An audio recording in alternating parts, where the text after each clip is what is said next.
వందనాలండి. మొదటగా అవకాశం ఇచ్చిన సేవకులకి వందనాలు. దేవుని ప్రేమను గురించిన వాక్యం చెప్పడానికి ఆశ కలిగి ఉన్నాను. ఇర్మియా గ్రంథము 31వ అధ్యాయము 3వ వచనం. ఇర్మియా గ్రంథము 31వ అధ్యాయము 3వ వచనం. శాశ్వతమైన ప్రేమతో నిన్ను ప్రేమించున్నాను గనుక విడువక నీ ఎడల కృప చూపుచున్నాను. శాశ్వతమైన ప్రేమతో నిన్ను ప్రేమించున్నాను గనక విడువక నీ ఎడల కృప చూపుచున్నాను. ఏది శాశ్వతమైన ప్రేమ? ఈ లోకంలో ఉన్న ప్రేమ శాశ్వతమైనదా? కాదే. దేవుడు చూపించు ప్రేమ శాశ్వతమైనది. ఆయన చెప్పు మాట శాశ్వతమైనది. భూమి ఆకాశములు గతించినేమో కానీ నా మాటలు గతించిపోవని వాక్యం సెలవిస్తుంది. అగాధ సముద్ర జలములైనను నా ప్రేమను ఆర్పజాలని వాక్యం సెలవిస్తుంది. ఏది శాశ్వతమైనది? ఈ లోకము శాశ్వతమైనదా? దేవుడు చూపించు ప్రేమ శాశ్వతమైనది. ఈ లోకంలో ఎందరో ప్రేమ చూపించవచ్చు. తల్లి ప్రేమ చూపించవచ్చు, తండ్రి ప్రేమ చూపించవచ్చు, అన్నదమ్ములు ప్రేమ చూపించవచ్చు. అవి ఎప్పటికైనా సరే నీడవలే కరిగిపోనేమో. తండ్రి ప్రేమ, యేసుక్రీస్తు ప్రేమ కరదాకుంటుంది. మనం చనిపోయేంత వరకు ఉంటుంది. నిర్గమాకాండలో 20 అధ్యాయంలో ఉంటుంది. నన్ను ప్రేమించి నా ఆజ్ఞలు గైకొను వారు వారి 1000 తరముల వరకు వారిని కాపాడదని వాక్యం ఉంది. నన్ను ప్రేమించి నా ఆజ్ఞలు గైకొను వారిని 1000 తరముల వరకు కాపాడదని ఉంది.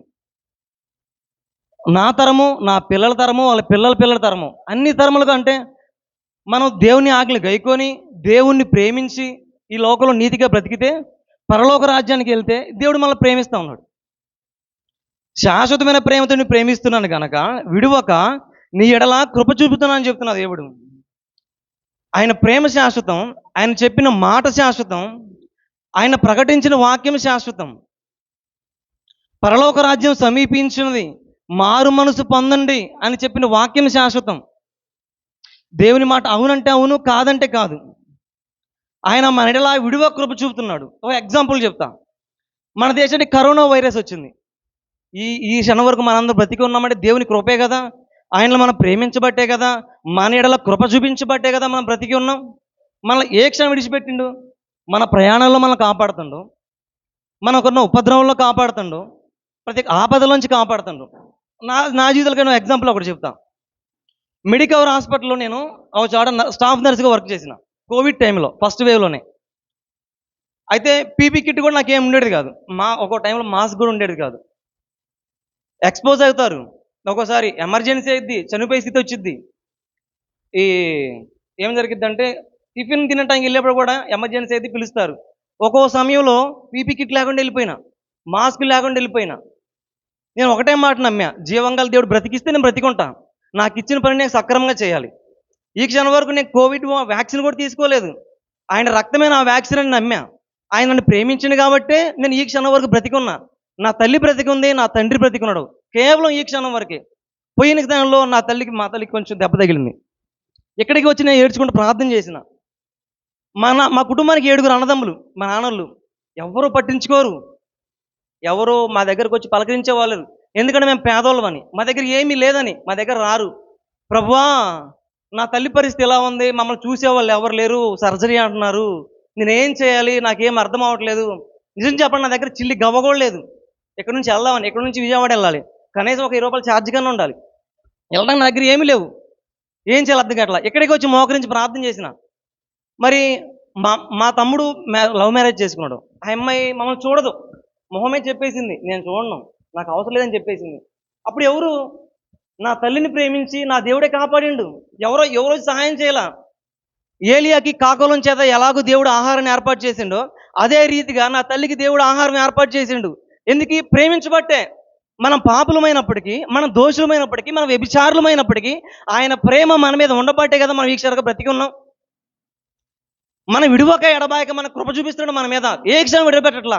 ప్రతి క్షణం, ఈ క్షణం వరకు నిన్ను, నన్ను, మనందరినీ విడువక ప్రేమిస్తున్నాడు. విడువక మన ఎడల కృప చూపిస్తున్నాడు. ఆయన కృప వల్లనే బ్రతికి ఉన్నాం. ఆయన కృప వల్లే జీవిస్తున్నాం. ఎంతోమంది చనిపోయారు. ఈ క్షణాన మనం బ్రతికి ఉన్నామంటే, ఈ సన్నిధిలో వచ్చి దేవుణ్ణి ఆరాధిస్తున్నామంటే ఆయన ప్రేమ కాదా? ఆయన కరుణ కాదా? ఆయన చూపించిన కృప కాదా? మన ప్రేమ ఎలా ఉంటుందంటే, మన మొబైల్లో వాట్సాప్ స్టేటస్ పెట్టుకునేంత వరకు మన ప్రేమ, దేవుని వాక్యం పెట్టుకున్నంత మాత్రం మనం దేవుని ప్రేమించిన వాళ్ళం కాదు. డీపీ దేవుని వాక్యం పెట్టుకున్నంత మాత్రం దేవుని ప్రేమించే వాళ్ళం కాదు. మందిరమునకు వచ్చి ఇక్కడ కూర్చున్నంత మాత్రం దేవుని ప్రేమించే వాళ్ళం కాదు. ఇక్కడ నిలబడి పాట పాడినంత మాత్రం దేవుని ప్రేమించే వాళ్ళం కాదు. దేవుని వాక్యం ఏమి సెలవిస్తుందంటే, నన్ను ప్రేమించేవాడు నా ఆజ్ఞలు గైకొనునని చెబుతుంది.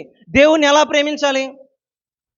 సార్ ఉన్నారు, సార్ నన్ను అంటే మనిషి నాకు కనబడుతున్నారు, నన్ను ప్రేమిస్తున్నారు, అంటే చక్కటి అవకాశం ఇచ్చారు నాకు. ఈ లోకం ఎవరో ఎదిగిపోతారేమో అని, తొక్కేస్తారేమో అని ఎవరు చాలా మంచి అవకాశం ఇచ్చారు. చాలా ఎంకరేజ్ చేస్తారు. ఎందుకు? మనలో ప్రేమ ఉండబట్టే. మనిషి ప్రేమ కన్నా దేవుని ప్రేమ గొప్పది. మనల్ని ప్రేమించింది ఆయన చెబుతుండు, నా ఆజ్ఞలు గైకొను బాబు, నన్ను ప్రేమించేవాడు నా ఆజ్ఞలు గైకొనను. ఆయన ఆజ్ఞలు అంటే నా ఆజ్ఞలు యోహాను సువార్తలో ఉంటుంది. యోహాను సువార్త 15వ అధ్యాయము, యోహాను సువార్త 14వ అధ్యాయము 15 నుంచి కొన్ని వచనాలు. 15వ వచనం, మీరు నన్ను ప్రేమించిన ఎడల నా ఆజ్ఞలను గైకొందురు. మీరు నన్ను ప్రేమించిన ఎడల నా ఆజ్ఞలను గైకొందురు. దేవుని ప్రేమించడం ఎలా? దేవుని ఆజ్ఞలు గైకొనడమే ఆయన ప్రేమించట. ఒక మనిషి మనకు సహాయం చేస్తే ఆయనకి ఎంతో కృతజ్ఞ ఉంటాం. ఒక మనిషి మనకు 10,000 ఇచ్చారనుకో, ఒక మనిషి మనకి ఎంత సహాయం చేసిననుకో, ఆయన కృతజ్ఞ ఉంటాం. మరి చిన్నప్పటి నుంచి పుట్టినది మొదలుకొని ఈ క్షణం వరకు పెంచేది ఆయనే, పోషించేది ఆయనే. ఆయన సెలవు లేకుండా ఆహారం తినలోని వాక్యం సెలవిస్తుంది. మరి ఆయన మనం అంత ప్రేమిస్తే, మనిషి చూపించి ప్రేమకే నువ్వు అంత అడక్ట్ అయిపోతే దేవుని ప్రేమకి నువ్వు ఎంత ఆకర్షితం అయిపోవాలి? దేవుని ప్రేమ మనల్ని ఆకర్షించింది ఎప్పుడు? ఆయన ఆజ్ఞలు నమ్మినప్పుడు, ఆయన ఆజ్ఞలు గైకొనినప్పుడు. నిర్గమాకాండంలో ఉంటుంది 20వ అధ్యాయంలో. తీయండి నిర్గమాకాండము 20వ అధ్యాయము. అక్కడ స్పష్టంగా దేవుడు మన కోసం 10 ఆజ్ఞలు రాసిచ్చాడు. పాత నిబంధన గ్రంథంలో నిర్గమాకాండం 20వ అధ్యాయంలో 10 ఆజ్ఞలు ఉన్నాయి. నీ తండ్రిని నీ తల్లిని సన్మానింపుము, ఒకటి నరహత్య చేయకూడదు, ఒకటి వ్యభిచరింపకూడదు, ఒకటి దొంగిలకూడదు, ఒకటి నీ పొరుగువాని మీద అబద్ధ సాక్ష్యం పలకకూడదని, ఒకటి నీ పొరుగువాని ఇల్లు దేని ఆశింపకూడదని, ఒకటి నేను తప్ప నీకు వేరే ఒక దేవుడు ఉండకూడదని. పైన ఆకాశం అందే కానీ, క్రింద భూమి ఎంకంది కానీ, నీళ్ళ ఎందే కానీ ఎవరిని నువ్వు విగ్రహంగా చేసుకోనకూడదు, ఎవరిని దేవుడిగా కొలవకూడదు. దేవుని వాక్యం స్పష్టంగా కలిగిస్తుంది. నా ఆజ్ఞలు గైకొను నన్ను ప్రేమించేవాడు. మనసు చూపించు ప్రేమ వ్యర్థము. దేవుని ప్రేమించాలంటే దేవుని ఎలా ప్రేమించాలి? ఇది పాత నిబంధనలు చెప్పిన వాక్యం. కొత్త నిబంధనలు దేవుడు వాక్యం సెలవేస్తుంది. మత్తయి సువార్త 22వ అధ్యాయము, మత్తయి సువార్త 22వ అధ్యాయము 37వ వచనము. దేవుడు మనకి కొత్త నిబంధనలో, పాత నిబంధనలో 10 ఆజ్ఞలు ఇచ్చాడు. కొత్త నిబంధనకు వచ్చాక 2 ఆజ్ఞలు ఇచ్చాడు. మత్తయి సువార్త 22వ అధ్యాయము 37వ వచనం నుంచి, అందుకైన నీ పూర్ణ హృదయముతోను, నీ పూర్ణ ఆత్మతోను, నీ పూర్ణ మనసుతోను నీ దేవుడైన ప్రభువును ప్రేమింపవలెను. ఎలా ప్రేమించాలి దేవుణ్ణి? నీ పూర్ణ ఆత్మతో, పూర్ణ బలముతో, పూర్ణ విశ్వాసము దేవుణ్ణి సేవించాలి. అంటే పూర్ణ ఆత్మతో ప్రేమించడం అంటే, పూర్ణ మనసు దేవుని స్తుతించడం అంటే, పూర్ణ హృదయం దేవుణ్ణి ఎలా సేవించాలంటే, మందిరమునకు వచ్చి సేవకుడు చెప్తారు, ఆరాధన చేసుకుని లేచి నిలబడ్డప్పుడు, ఇక్కడికి వచ్చి కూర్చున్నప్పుడు, తండ్రి ఆకాశం అందు నీవే కానీ నాకు ఎవరు లేరు ప్రభువా, నాకు సహాయం చేయవాడు ఎవరు లేరే, మనుషులు చేసే సహాయం వ్యర్థము ప్రభువా, నీ సహాయం నాకు కావాలని మనసు యందు స్తుతించాలి, దేవుని ఆరాధించాలి ఆత్మతో. మన ఇక్కడ నిలబడ్డప్పుడు, ఇక్కడ కూర్చున్నప్పుడు మనసుకి ఎన్నో తలంపులు వస్తాయి, ఎన్నో ఆలోచనలు వస్తాయి. దాన్నిటిని జయించాలి. దేవుని సహాయం కావాలి. మనిషి ఏమాత్రము మనకు వచ్చే ఆలోచన జయించలేడు. దేవుని ఆత్మలోనే సమస్తము, దేవుని ఆత్మలోనే నీకు వచ్చిన ఆలోచనలు జయించగలవు. నిన్ను పూర్ణ ఆత్మతో, పూర్ణ బలముతో, పూర్ణ విశ్వాసంతో ప్రేమించమని చెబుతుండు. ఇంకొక వాక్యం కూడా, నిన్ను వలె నీ పొరుగు వారిని ప్రేమించమని చెబుతుండు. మనల్ని ఎంత ప్రేమించుకుంటాం? మన శరీరాన్ని ప్రేమించుకుంటాం. మన శరీరాన్ని ప్రేమించి బట్టలు వేసుకుంటాం, మంచిగా హెయిర్ వేసుకుంటాం, అన్నీ చేసుకుంటాం కదా. ఈ శరీరం కావాలి సౌందర్యంతో అలంకరించుకుంటాం. మరి నీ పొరుగువాడు, నిన్ను వల్ల నీ పొరుగువాడు కదా, నీ పొరుగువాడిని కూడా ప్రేమించాలి కదా. దేవుడు అదే చెబుతుండు. పేదలకు అప్పించేవాడు యెహోవాకు అప్పించేవాడు. పేదలకు అన్నం పెడితే యెహోవాకు అన్నం పెట్టినట్లే, పేదలకు సహాయం చేస్తే యెహోవాకు సహాయం చేసినట్లే. నిన్ను వారిని పొరుగు వారిని ప్రేమించండి, వాళ్ళకి సహాయం చేయండి, వాళ్ళకి కావాల్సిన అక్కర్లు తీర్చండి. దేవుడు మనకు ఎంతో కొంత ఇచ్చాడు కదా. నువ్వు చేసుకున్న పనిలోనూ నీకు తోచినంత సహాయం చేయి. నీ లేని వారికి సహాయం చేయి, ఆపదలో ఉన్న వారికి సహాయం చేయి. నిన్ను వల్ల నీ పొరుగు వారిని ప్రేమించమని చెబుతుండు. నీ పొరుగు వారు నీ సహోదరుడు ఉండొచ్చు, నీ ఇంటి వారు ఉండొచ్చు, నీ పొరుగింటి వారు, నీ పక్క వారు ఉండొచ్చు, నీ బంధువులే ఉండొచ్చు, ఆపదలో ఉండొచ్చేమో. వాళ్ళందరినీ నిన్ను నువ్వు ఎంత ప్రేమించుకుంటున్నావో నీ పొరుగు వారిని కూడా అంతే ప్రేమించమని దేవుని వాక్యం స్పష్టంగా సెలవిస్తుంది. ఇంకో అధ్యాయం మత్తయి సువార్త 5వ అధ్యాయము 44 నుంచి 46 వచనాలు. మత్తయి సువార్త 5వ అధ్యాయము 44 నుంచి 46 వచనాలు. నేను మీతో చెప్పినది ఏమనగా, మీరు పరలోకమందున్న మీ తండ్రి కుమారులై ఉండినట్లు మీ శత్రువులను ప్రేమించుడి. నేను మీతో చెప్పినది ఏమనగా, మీరు పరలోకమందున్న మీ తండ్రికి కుమారులై ఉండినట్లు మీ శత్రువులను ప్రేమించుడి. దేవుడు మనకే చెప్తుండు, ఎవరికో కాదు, మనకే చెబుతుండు. నేను మీతో చెప్పినది ఏమనగా, మీరు పరలోకమందున తండ్రి కుమారులై ఉన్నట్లు. మనకు తండ్రి ఉన్నాడు, అందరికీ తండ్రి ఉంటాడు, తల్లి ఉంటాడు కదా. మన తండ్రికి మనం ఎలా కుమారులై ఉన్నామో, పరలోకమందున తండ్రికి మనం కుమారులై ఉన్నట్టు దేవుడు ఏం చెబుతుండు, మీ శత్రువులను ప్రేమించమని చెబుతుండు. ఇంకా కిందికి వస్తే, మిమ్మల్ని హింసించే వారి కొరకు ప్రార్థన చేయమని చెబుతుండు. మీ శత్రువులను ప్రేమించమంటే అందరూ చెప్పే ఒక అబద్ధం ఒకటి చెప్తారు. ఈ లోకంలో మనుషులు ఎవరు మనకు శత్రువులు కాదండి, అపవాదే మనకు శత్రువు అంటారు. అబద్ధం అది. మన శత్రువులు ఉంటారు. వాడు నా శత్రువు అండి, వాడితో నేను మాట్లాడను, నన్ను హింసించిండు, నా మీద గొడవాయిండు, నా కుటుంబాన్ని కూడి నా ఆస్తి లాగేసుకుండు, వాడు నా శత్రువు అంటారు. అలా కాదు. నీ శత్రువుని మొదట నీ శత్రువుని ప్రేమించమని చెబుతుండు.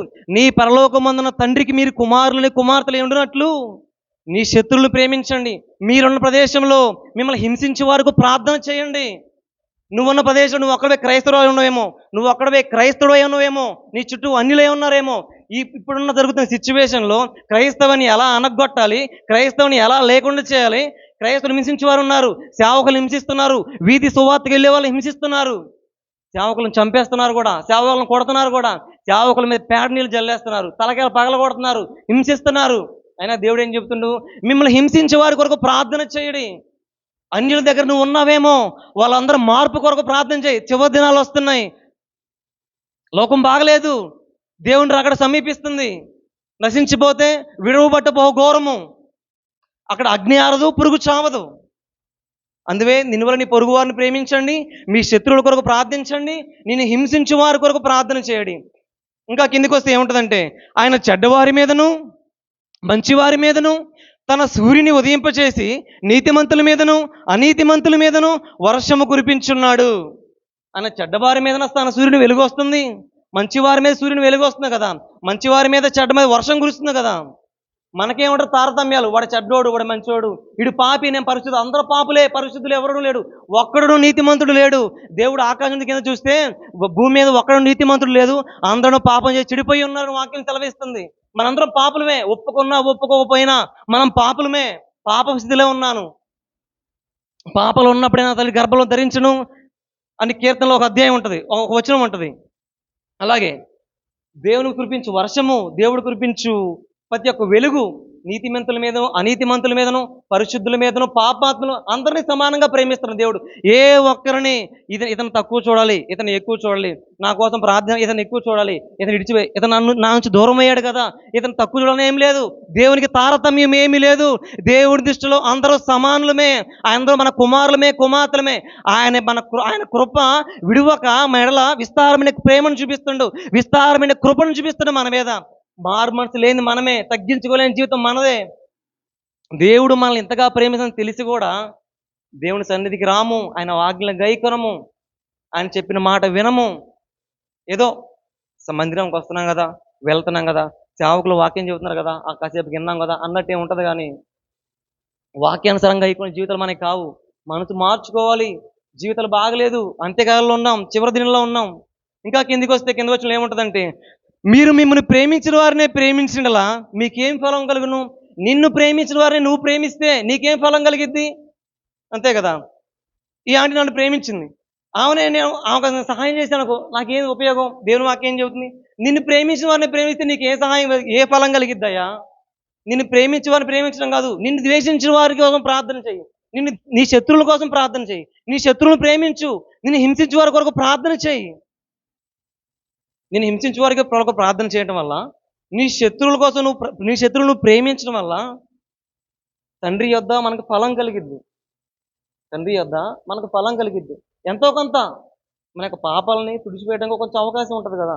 దేవుడు ఇప్పటికీ మనకు చాలా అవకాశం ఇచ్చిండు. మారండి, ఇది నేడే రక్షణ దినము, ఇది రక్షణకు అనుకూల దినము. మారు మనసు పొందండి. ప్రతిదినం వాక్యం ధారాళంగా చెప్పబడుతుంది, సేవకుల ద్వారాను వాక్యం ధారాళంగా చెప్పబడుతుంది. మనసు మార్చుకోండి. చివరి దినంలో ఉన్నాము, అంత్యకాలంలో ఉన్నాము. అంత్యకాలంలో దేవుని ప్రేమ కలిగి ఉండాలి. ప్రేమ విడిచిపెట్టి తిరుగుతున్నాం.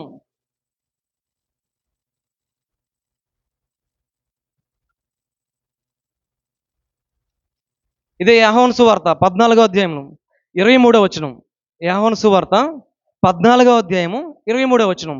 ఒకడు నన్ను ప్రేమించిన యెడల వాడు నా మాట గైకొనును. అప్పుడు నా తండ్రి వాణ్ణి ప్రేమించును. మేము వాని యొద్దకు వచ్చి వాని యొద్ద నివాసం చేతుము.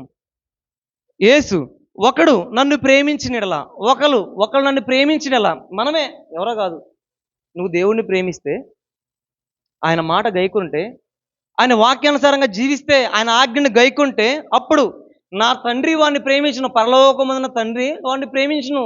నువ్వు దేవుని మాట వింటే, నువ్వు దేవుని వాక్యం గైకుంటే, పరలోకమున్న తండ్రిని ప్రేమిస్తాడు. అప్పుడు మేము వాని యొద్దకు వచ్చి వాని యొద్ద నివాసం చేతుము. దేవుణ్ణి ప్రేమించడం వల్ల, దేవుని ఆజ్ఞని గైకోవటం వల్ల మన దగ్గరకు వచ్చే వాళ్ళు ఎవరు? తండ్రి అనే దేవుడు వస్తాడు, కుమారుడు యేసుక్రీస్తు మన దగ్గరకు వస్తారు. అదే చెప్తుంది కదా, నా తండ్రి వాడిని ప్రేమించును. మేము అంటే తండ్రి, కుమారుడు యేసుక్రీస్తు మన ఇద్దరికి వచ్చి మన యొద్ద నివాసం చేస్తారు. తండ్రి దగ్గర మనం దేవుణ్ణి ప్రేమించినలా, ఆయన ఆజ్ఞ గైకొని ఎడలా, తండ్రి అనే దేవుడు, కుమారుడని యేసుక్రీస్తు మన యొద్ద ఉండటానికి ఇష్టపడుతున్నారు. ఎప్పుడు ఇష్టపడుతున్నారు? ఆయన మాట గైకొన్నప్పుడు, ఆయన వాక్య ప్రకారం జీవించినప్పుడు, ఆయన ప్రేమించినప్పుడు మన యొద్దకు రావడానికి ఇష్టపడుతున్నారు.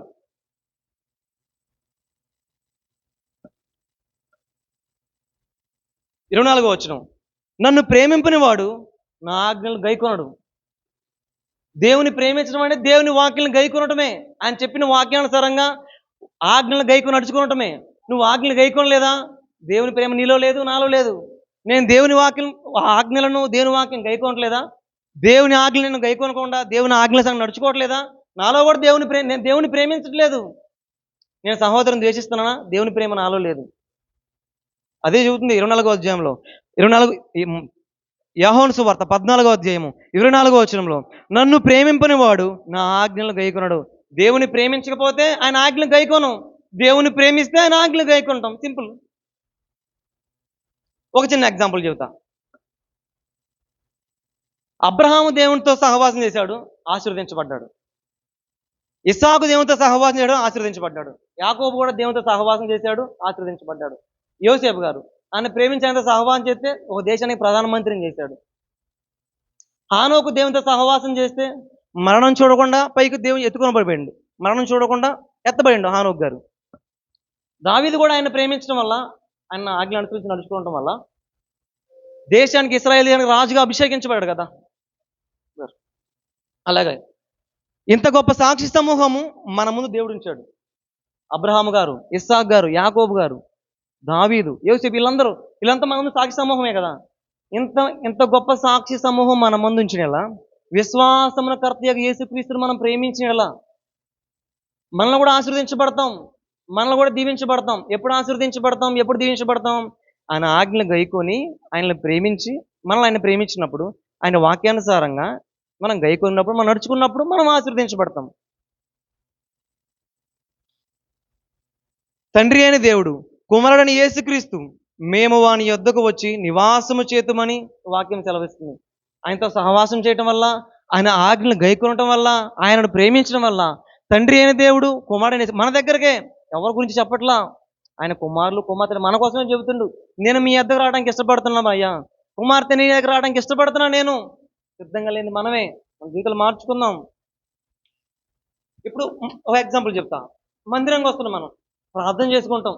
ప్రతి విషయంలో మనకి ఏదన్నా సపోజ్గా ఒక అనారోగ్య సమస్య వచ్చింది, ఏదో సమస్యలు వచ్చినాయి, ఇక్కడికి వచ్చి ప్రభువా నాకు ఆ సహాయం చేయి, ఇదిగో ఈ విషయంలో నేను పడిపోయి ఉన్నాను, అప్పులు తీర్చలేకపోతున్నాను, తీరని అనారోగ్య సమస్య ప్రభువా, నేను ఏం చేయాలో వచ్చి దేవుని అడుగుతాం. లూకా సువార్త 6వ అధ్యాయము 46వ వచనం. లూకా సువార్త 6వ అధ్యాయము 46వ వచనం. నేను చెప్పు మాట ప్రకారం చేయక ప్రభువా ప్రభువా నన్ను పిలుచుట ఎందుకు? నేను చెప్పు మాట ప్రకారం చేయక ప్రభువా ప్రభు నన్ను పిలుచుట ఎందుకు? ఆయన ఏం చెప్తున్నాడు? నన్ను ప్రేమించు బాబు నన్ను ప్రేమించయ్యా, నా ఆజ్ఞలు గైకొనయ్యా, నా ఆజ్ఞలు గైకొని నన్ను ప్రేమించిన వాక్యం సెలవిస్తుంది కదా. ఆయన ఆజ్ఞలు గైకొనకపోతే మందిరానికి వచ్చి ప్రభువా ప్రభు అని పిలవటం ఎందుకు? ఎందుకు అని దేవుడు చెబుతున్నాడు కదా, గద్దిస్తున్నాడు. నేను చెప్పు మాట ప్రకారం చేయక ప్రభువా ప్రభువా నన్ను పిలుచుట ఎందుకు? మత్తయి సువార్త 7:21 మత్తయి సువార్త 7:21 ప్రభువా ప్రభువా నన్ను పిలిచివాడును పరలోక రాజ్యంలో ప్రవేశింపడు గాని నా తండ్రి చిత్త ప్రకారం చేయవాడే ప్రవేశించును. ప్రభువా ప్రభువా నన్ను పిలిచి ప్రతివాడును పరలోక రాజ్యంలో ప్రవేశింపడు గాని నా తండ్రి చిత్త ప్రకారం చేయవాడే ప్రవేశించును. మన జీవితంలో తండ్రి చిత్త ప్రకారం నడుచుకోవాలి అని చిత్తమైంది. మనం పరిశుద్ధంగా జీవించాలి. నేను పరిశుద్ధునై ఉన్నాను, మీరును పరిశుద్ధులై ఉండుడి. పరిశుద్ధంగా జీవించడం, వాక్యాన్ని గైకొనటం, నిన్ను వల్ల నీ పొరుగు వారిని ప్రేమించడం, నువ్వు నా పూర్ణాత్మతో, పూర్ణ విశ్వాసంతో, పూర్ణ హృదయాన్ని సేవించడం, ఇదే కదా. కొరింథీ రాసిన మొదటి పత్రిక 13వ అధ్యాయము. కొరింథీ రాసిన మొదటి పత్రిక 13వ అధ్యాయము మొదటి వచనం నుంచి కొన్ని వచనాలు. కొరింథీ రాసిన మొదటి పత్రిక 13వ అధ్యాయము మొదటి నుంచి కొన్ని వచనాలు. మనుషుల భాషలతోనూ దేవదూతల భాషలతోనూ నేను మాట్లాడినను ప్రేమ లేని వాడనైతే మ్రోగెడి కంచును గనగనలాడు తాళమునై ఉందును. మనుషుల భాషలతోనూ దేవదూతల భాషలతోనూ నేను మాట్లాడినను ప్రేమ లేని వాడినైతే వ్యర్థుడును. ప్రేమ లేకపోతే వ్యర్థమే. ప్రేమ కలిగి జీవిద్దాం. ఇంకొన్నికి ఇస్తే ఇంకా కొన్ని వచనాల కిందకు వస్తే, ప్రేమ దీర్ఘకాలం సహించును, ప్రేమ దయ చూపించును, ప్రేమ మత్సరపడదు, ప్రేమ డంబముగా ప్రవర్తింపదు, ప్రేమ ఉప్పొంగదు, ప్రేమ అమర్యాదగా నడవదు, ప్రేమ త్వరగా కోప్పడదు, ప్రేమ అహంకారం మనసు ఉంచుకొనదు, ప్రేమ శాశ్వత కాలం ఉండును. ఈ పైన చెప్పిన అన్నిటిలో విశ్వాసం, నిరీక్షణ, ప్రేమ, ఈ మూడును, విశ్వాసం, నిరీక్షణ, ప్రేమ, వీటన్నిటిలో శ్రేష్టమైనది ప్రేమయే. నేను విశ్వాసం కలిగి ఉన్నా, నిరీక్షణ కలిగి ఉన్నా, దీర్ఘకాలం సహించిన, వీటన్నిటిలో శ్రేష్టమైనది ప్రేమయే. ఇదే 14 కొరింథీ రాసిన పత్రిక మొదటి అధ్యాయం 14 మొదటి వచనం. ప్రేమ కలిగినట్టుగా ప్రయాసపడి, మనం దేనికోసం ప్రయాసపడాలి? ప్రేమ కలిగినట్టుగా ప్రయాసపడాలి. మనుషుల పట్లను, నీ పొరుగు వారి పట్లను, పేదల పట్లను ప్రేమించడానికి వాళ్ళంతా ప్రేమ కలిగినట్టుగా సహాయపడాలి. ఇది నా చిన్న వాక్యం.